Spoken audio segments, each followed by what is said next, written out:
Assalamualaikum warahmatullahi wabarakatuh. Jumpa lagi Sobat Pratama di kanal YouTube Pratama Indomitra, khususnya di program Q&A, Question and Answer, terkait dengan webinar yang kami selenggarakan di tanggal 31 Maret 2021. Saat itu webinar kami mengupas judul manajemen pajak untuk badan.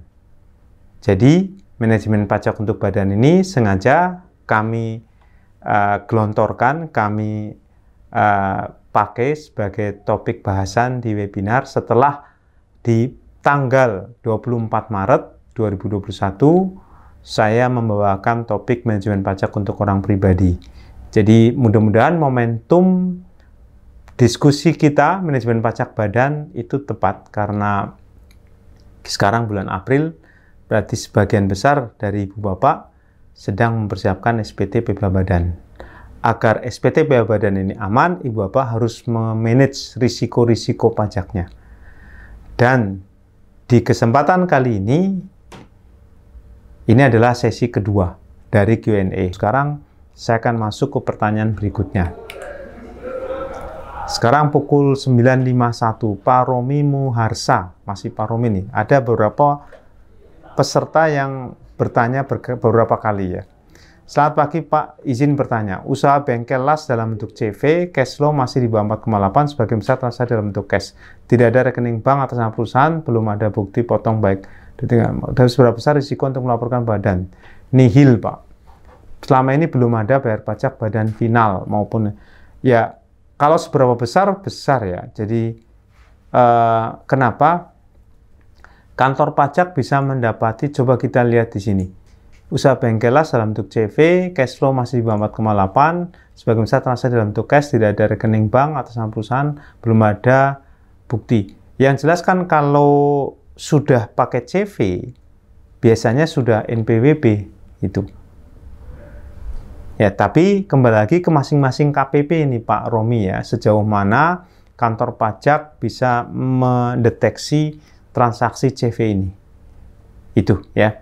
Jadi hanya masalah waktu aja sih sekarang ini. Karena kantor pajak sudah banyak menerima informasi ya. Sudah menerima informasi banyak dari berbagai sumber.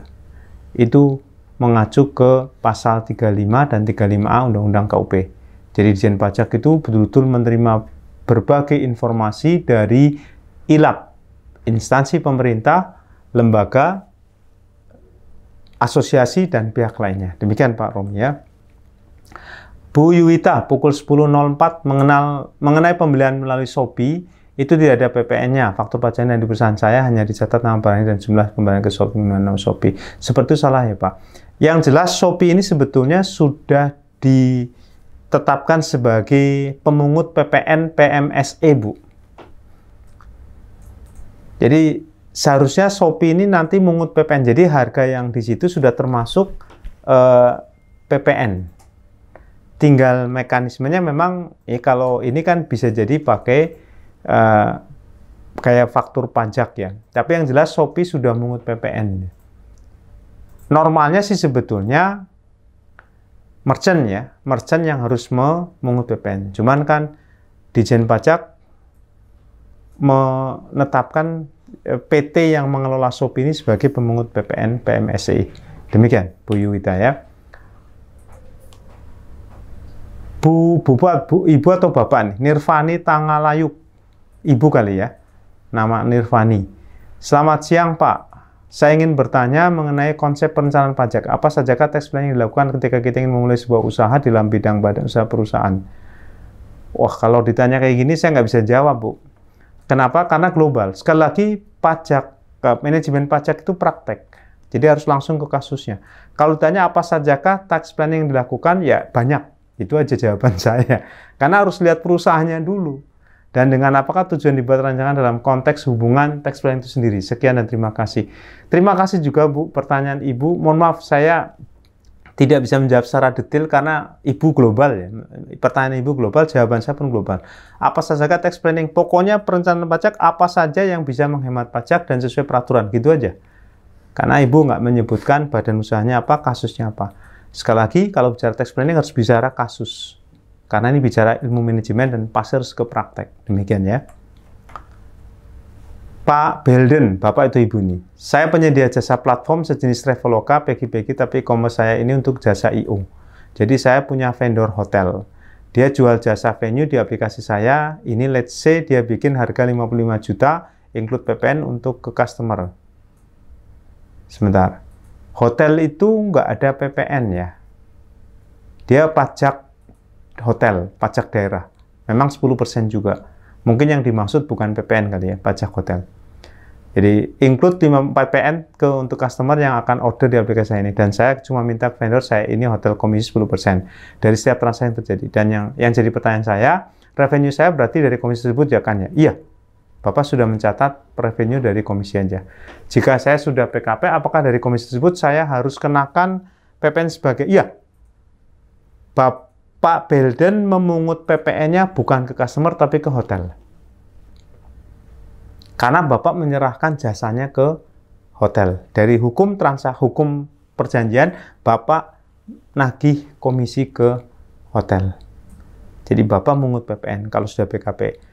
Dan kalau belum PKP, apakah masih bisa perusahaan e-commerce tidak PKP kalau masih startup? PKP atau tidak, yang jelas jasa Bapak merupakan objek PPN. Tinggal kita lihat threshold-nya. Kalau belum melebihi 4,8, Bapak boleh tidak memungut PPN. Tapi kalau sudah lebih dari 4,8, Bapak wajib memungut PPN.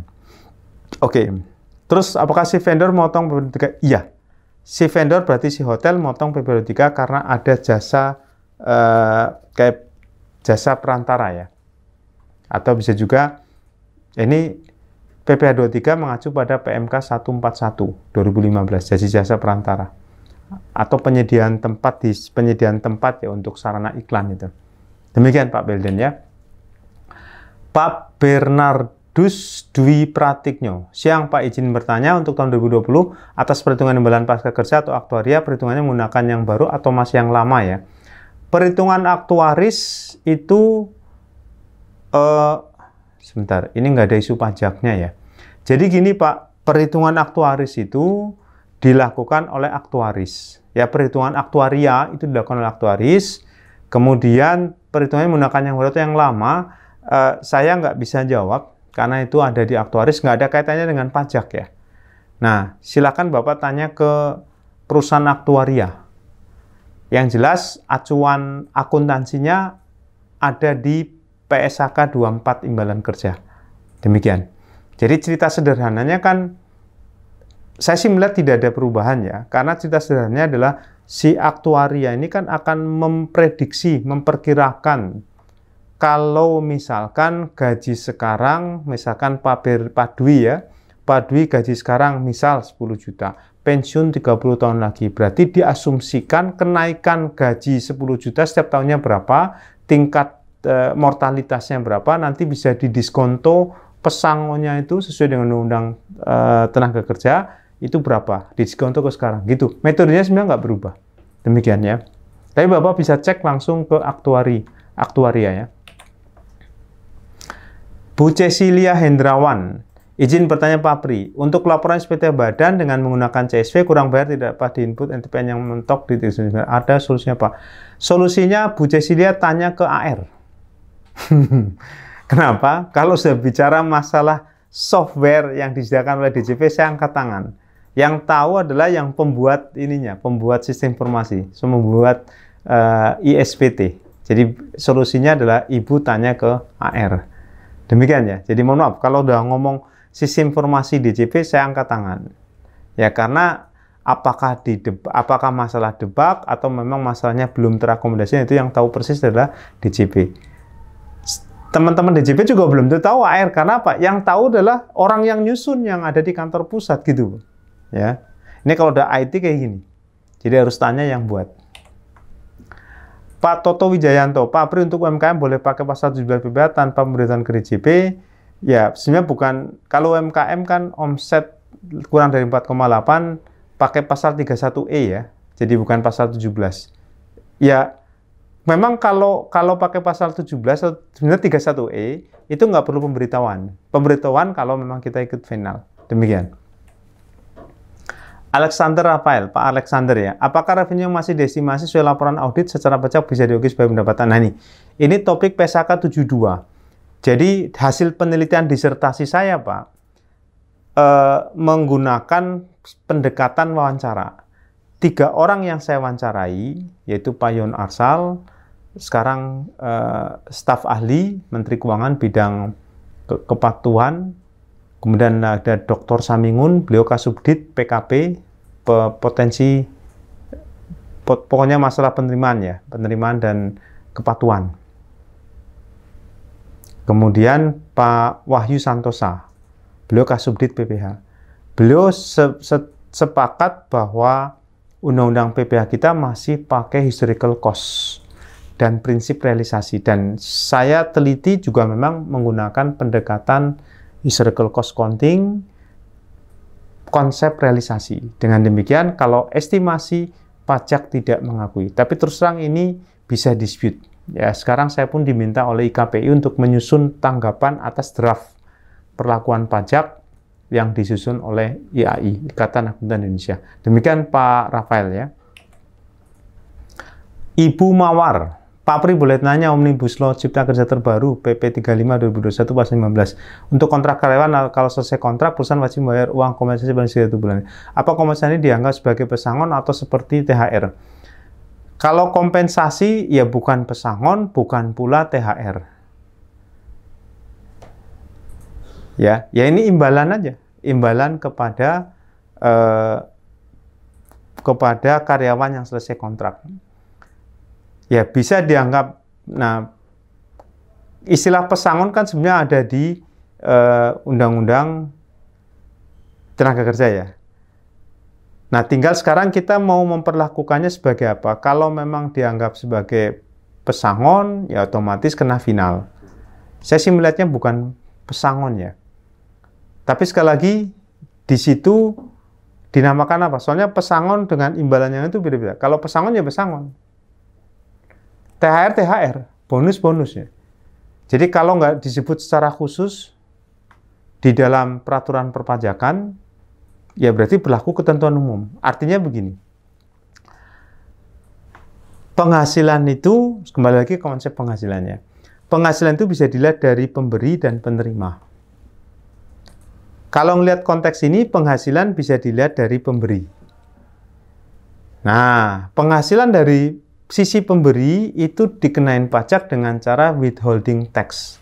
Potong pajaknya dengan mekanisme taxation at source. Dipajaki di sumbernya. Jadi kita harus melihat listnya. Jenis penghasilan apa yang dipotong pajaknya di sumbernya, gitu. Jadi harus ada listnya. Nah, saya melihat imbalan kayak gini kan belum ada. Ya, karena undang-undang PPh-nya, peraturan pelaksananya belum berubah. Dia bukan pesangon, dia bukan THR, bukan bonusnya. Ya, berlaku ketentuan ya penghasilan tidak teratur lainnya. Nah, dari sisi penerima, yang jelas ini penghasilan juga. Berarti harus dilaporkan ke kantor pajak melalui SPT PPh orang pribadi. Demikian Bu Mawar ya. Pak Indratmo Widianto, apa saja dari PSA 24 yang bisa dibiayakan jika pembayaran pesangon diserahkan pada pihak ketiga dan perusahaan membayarkan tiap bulan? Baik. Nah, Pak Indratmo harus dibedakan ya. Pesangon sama pensiun gitu. Jadi yang bayar pesangon ini kan sebenarnya pemberi kerja. Nah, sekarang kepada pihak ketiga dan perusahaan membayarkan tiap bulan. Ketika kita membayarkan, pertanyaan saya, ini sudah dibayarkan pesangon ke karyawan belum? Jadi pertanyaan saya terkait dengan konsep penghasilan Pak Indratmo ya. Itu sudah menjadi hak tambahan kemampuan ekonomis bagi si karyawan belum? Kalau sudah dipotong pada saat bayar, berarti nanti pada saat klaim tidak lagi. Ini harus lihat hukum kontraknya dulu nih Pak. Soalnya kalau misalkan dana pensiun, dana pensiun itu memang oke, ditetapkan tidak kena, karena kenanya nanti ketika dana pensiun membayarkan pensiun. Terserah mau dibayarkan sekaligus, melalui penarikan, atau dibayarkan tiap bulan. Jadi di sana dulu. Nah, ini tinggal masalahnya timing of recognition-nya. Intinya adalah begini. Ketika perusahaan membayarkan iuran, ini belum menjadi hak karyawan. Makanya belum kena pajak. Withholding tax-nya belum kena. Tapi nanti ketika dana pensiun membayarkan, itu menjadi hak karyawan. Berarti dalam hal ini pas iuran pensiun dibayarkan, belum menjadi objek PPh 21. Itu. Jadi konsepnya kita pegang dulu. Ya, konsepnya kita pegang dulu. Ketika iuran dibayarkan, ini belum jadi hak bagi karyawan. Berarti nggak ada penghasilan, belum ada tambahan ekonomis. Nah, sekarang saya tanya, ketika pembayaran pesangon, ini sama. Ketika bayar iuran, bayar tiap bulan, ini sudah menjadi hak bagi karyawan belum? Kalau sudah, berarti dipotong di situ. Tapi kalau belum, berarti nggak ada pemotongan PPh 21. Kenanya nanti, pada saat bayar. Demikian Pak Indratmo ya. Pak Ivan Kanwito.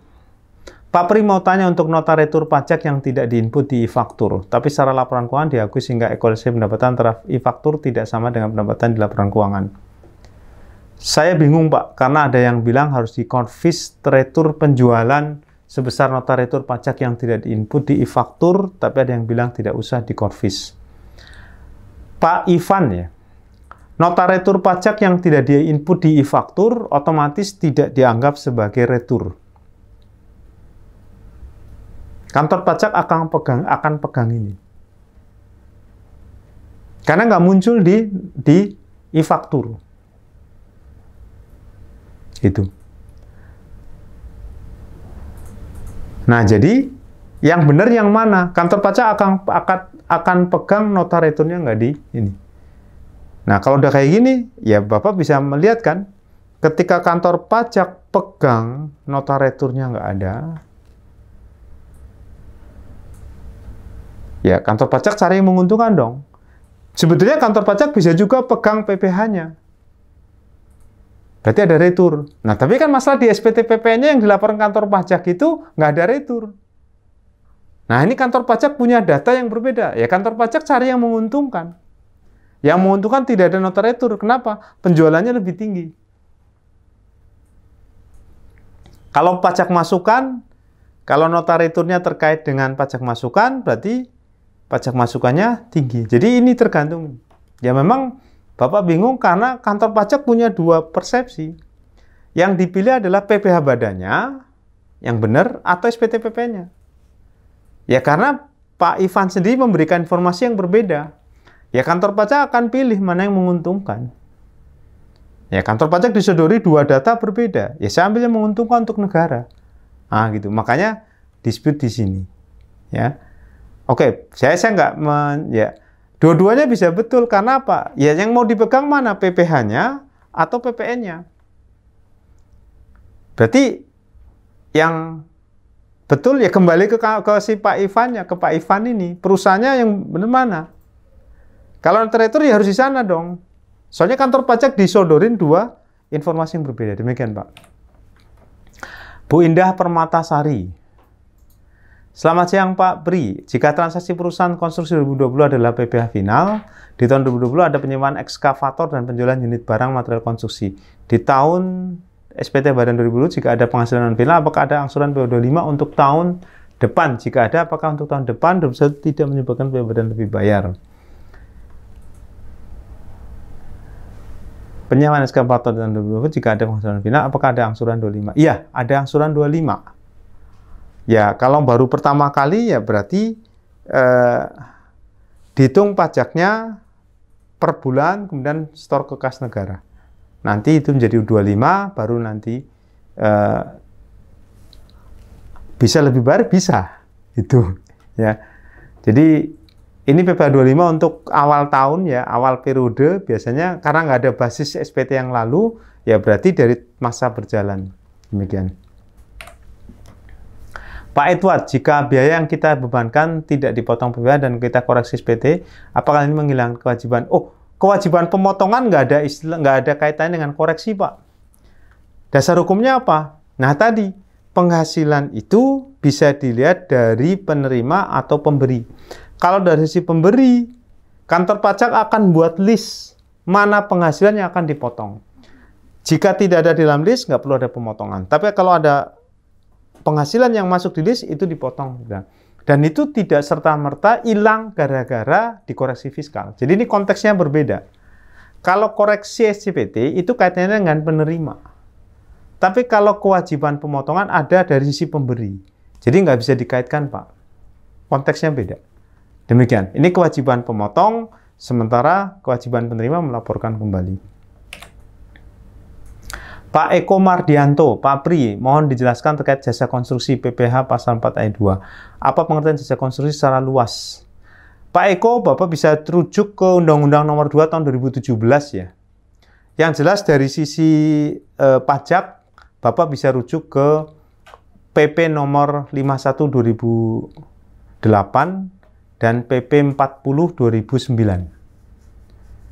Nah, ini yang menarik. Peraturan pajak tentang pengertian jasa konstruksi masih mengacu pada Undang-Undang Jasa Konstruksi yang lama. Undang-Undang Nomor 19 tahun 98. Ya, masih yang lama gitu. Dan itu berbeda dengan pengertian jasa konstruksi di Undang-Undang Nomor 2 2017, Undang-Undang Konstruksi yang baru. Jadi pengertiannya Bapak mau pilih mana? Mau pilih Undang-Undang memilih ketentuan pajak ya di PP 51 2008. Tapi kalau Bapak mau lihat pengertian yang lebih up to date ya di Undang-Undang Nomor 2 2017. Apakah untuk kontrak pekerjaan pengawasan tenaga kerja dan ada proses pekerjaan dikenakan PP tersebut? Ya. Nah, Bapak perlu cek lagi di Peraturan Menteri PU Nomor 8 tahun 2011. Di situ rinci sekali ya. Jasa konstruksi itu apa saja? Ya, diantaranya termasuk ini. Ya. Apakah di tempat saya vendor yang memiliki SBOJK dikenain Pak? Ya, kalau sudah punya sertifikat badan usaha jasa konstruksi, ya memang belum tentu jasa konstruksi sih, tergantung jasa penghasilannya terkait bahasa penghasilannya itu berasal dari jasa konstruksi yang disediakan atau enggak gitu. Kan meskipun saya punya SBOJK, belum tentu saya memberikan jasa konstruksi. Kalau misalkan saya trading, saya punya divisi trading. Itu bukan jasa konstruksi, jadi harus lihat dulu ke jenis jasa atau barang yang ditransaksikan. Demikian Pak Eko. Kembali Pak Ivan kan gitu. Pak, Pri mau tanya, untuk hutang direksi, sebelumnya di akta perusahaan misalnya modal 500 juta, modal disetor 100 juta. Kemudian ada perubahan modal perusahaan menjadi 100 juta. Sedangkan salah satu direksi sudah menyetor sisa modal sebelum perubahan sebesar 400 juta dan jumlah untuk yang 400 juta menjadi bank pada hutang. Saya bingung ini. Apakah bermasalah atau tidak, Pak? Saya sendiri nggak tahu, belum paham ya, Pak. Salah modal disetor 100 juta, kemudian ada perubahan modal perusahaan menjadi 100 juta. Sedangkan salah satu direksi sudah menyetor sisa modal sebelum perubahan sebesar 400 juta. Dan jurnalnya yang untuk 400 juta menjadi bank pada utang. Direksi. Ya, bermasalah atau tidak tergantung ini Pak, tergantung transaksinya. Ya kalau memang bukan setoran modal ya memang bank pada utang gitu. Kalau bermasalah apa yang perlu dilakukan? Ya saya nggak bisa menentukan ini karena saya ngelihat dokumen transaksinya Pak. Tapi kalau cerita Bapak nggak ada masalah. Nggak ada masalah karena apa? Memang modal disetornya dari 500, modal dasarnya nih ya.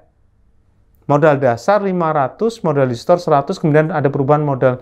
Jadi ini modal dasarnya dari 500, kemudian diturunin menjadi 100. Sedangkan salah satu direksi sudah menyetor sisa modal sebelum perubahan. Nah, sekarang jurnalnya apa, Pak? Kalau memang jurnalnya bank pada utang, ya memang bank pada utang.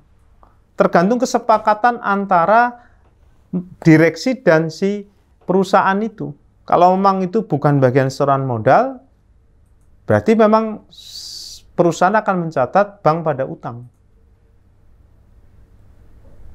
Direksi juga memang sepakat bahwa 400 itu bukan setoran modal. Ya sudah, nggak ada masalah. Soalnya informasi Bapak bertentangan ini. Sedangkan salah satu direksi sudah menyetor sisa modal. Kalau memang setor sisa modal, tapi kenapa si perusahaan mencatatnya bank pada utang? Jadi yang benar yang mana? Setor modal atau memang utang? Kan harus sepakat. Jadi para pihak harus sepakat. Kalau saya jual barang, ya Bapak harus beli barang dari saya. Namanya kesepakatan antara direksi dengan perusahaan gitu. Jadi sepakat. Nah, saran saya direksi dengan perusahaan sepakat dulu. Sepakat mau yang mana? Mau sisa modal atau utang gitu ya. Soalnya direksi ngomong di sini sudah store modal. Tapi kenapa nggak dicatat sebagai modal? Nah, ini belum sepakat. Gitu ya, hukum perjanjian, hukum perdata, Pak Ivan. Bu Wiwi, Pak Pri, perusahaan kami menerima sanksi STP atas pembuatan faktur pajak yang dianggap tidak tepat waktu atas transaksi dengan BUMN. Menurut kantor pajak, penyerahan adalah saat terjadinya pengiriman barang, sementara BUMN tersebut meminta waktu pembuatan faktur pajak sama dengan saat pembuatan invoice. Pertanyaannya, bagaimana caranya kami bisa melakukan manajemen perpajakan? Dengan membukukan STP sebagai biaya dan tidak koreksi fiskal. Kalau sebentar, saya sudah kena sanksi terlambat membuat faktur pajak dan ada sanksi PPN. PPN-nya dikoreksi juga, sehingga beban PPN menjadi lebih besar. Ini saya melihat masalahnya ada di ketidakjelasan kapan saat penyerahan, Bu Wiwi. Nah, ini masalah hukum perdata lagi, kesepakatan para pihak. Jadi yang disebut penyerahannya itu kapan?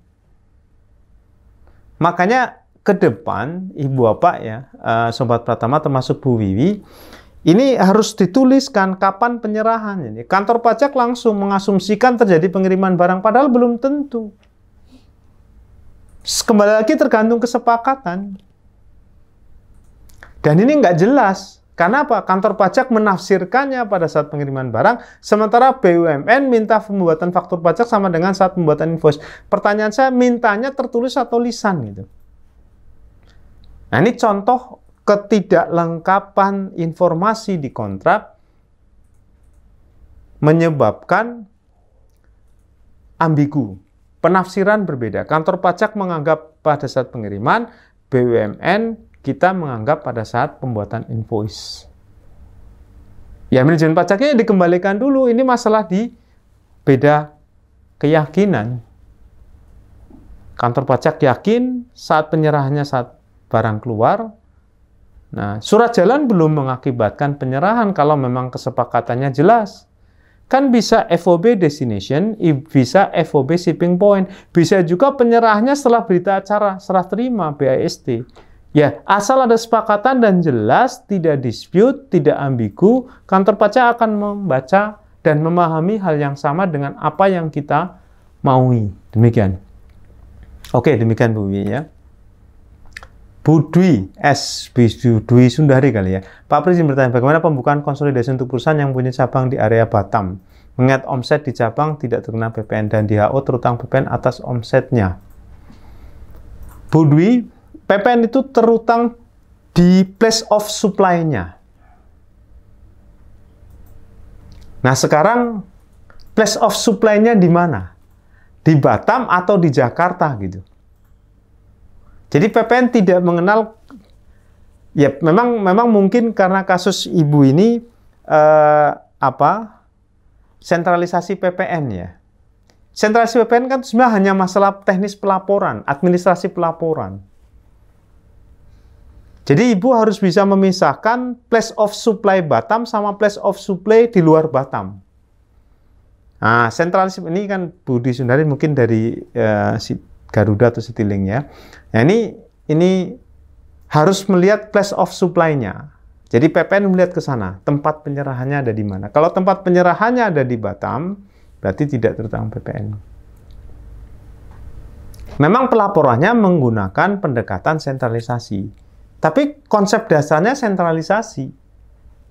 Di tempat terutangnya pajak gitu. Nah, place of supply-nya sana. Cuma untuk BUMN sentralisasi. Demikian ya. Arif Himawan, Pak Arif Himawan Dwi Nugroho, Pak Arif ya. Mohon izin bertanya Pak Pri, apakah ada perbedaan antara tax planning dengan earning management? Tax planning lebih mengarah ke perpajakan, earnings management lebih mengarah ke laba akuntansi. Tapi memang ini ada juga penelitian menganggap ini earnings management punya tujuan ke pajak juga gitu. Jadi terus terang ini istilah di dalam praktek banyak sekali, Pak. Earning management juga mengelola laba, ternyata ada juga tujuannya ke pajak juga. Kalau bicara earnings management sebetulnya lebih ke laba akuntansi. Tapi masalahnya laba akuntansi juga mempengaruhi laba fiskal. Jadi ada yang mengatakan earnings management juga bagian dari tax planning. Demikian. Apakah earning management atau tax planning secara moral dibenarkan? Oh, tax planning pasti dibenarkan, pasti legal. Karena apa? Dia memanfaatkan peraturan perpajakan yang memang memberikan skema penghematan pajak. Dan itu legal, sesuai spirit pembuat aturan. Earnings management juga sama. Sepanjang memang tidak menyalahi aturan, berarti secara moral diperkenankan. Itu, ya. Memang ada juga penghematan pajak yang legal tapi not acceptable ya. Kenapa tidak terima? Karena penghematan pajak ini dilakukan secara legal dengan cara cari celahnya. Nah, kenapa tidak diterima? Ya karena ini celah muncul karena dulu pas nyusun peraturan tuh si pembuat kebijakan nggak kepikiran gitu. Nggak mikir sampai segitu sehingga ada celah. Nah, celah itu yang dimanfaatkan. Nah, itu yang disebut dengan tax avoidance atau tax shelter. Oke, Pak Arif ya. Yang ketiga, apakah termasuk diperbolehkan dalam tax planning mengalihkan penjualan pada periode ke 2021 agar pajaknya kecil? Nah, silakan Pak. Yang penting akuntansinya juga oke. Jadi kalau mengalihkan penjualan pada 2020 ke 2021 ya gampang sebetulnya. Ya sudah terjadi ini, tapi kemudian misalkan kontraknya menggunakan pendekatan FOB destination. Ngirim barangnya akhir Desember, tapi baru diterima tahun berikutnya. Atau misalkan ada order Desember, agar penjualannya dipindah ke 2021, ya ngirim barangnya 2021. Itu boleh, silakan. Itu legal. Jadi gini Pak Arif ya, kalau udah ngomong tax planning itu udah legal dan sesuai spirit pembuat aturan, gitu aja.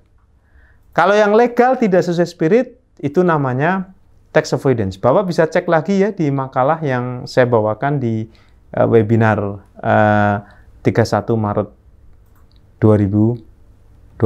Di situ ada tax planning, ada tax avoidance, ada tax evasion. Demikian Pak Arif. Bu Nur Airini, bagaimana faktur pajak bila kita memiliki penjualan di Tokopedia? Faktur pajak, nah ini memang terus terang muncul, bisa jadi muncul dispute ya. Tokopedia sendiri itu sebagai pemungut PPN. Dia mungut dari siapa? Dia mungutnya dari pembeli. Padahal penjual juga mungut dari pembeli gitu. Nah terus gimana? Ya saya melihat aturan lebih tingginya. Yang jelas penjual harus di undang-undang PPN-nya, penjual harus mengut PPN pasal 13 ya ayat 1.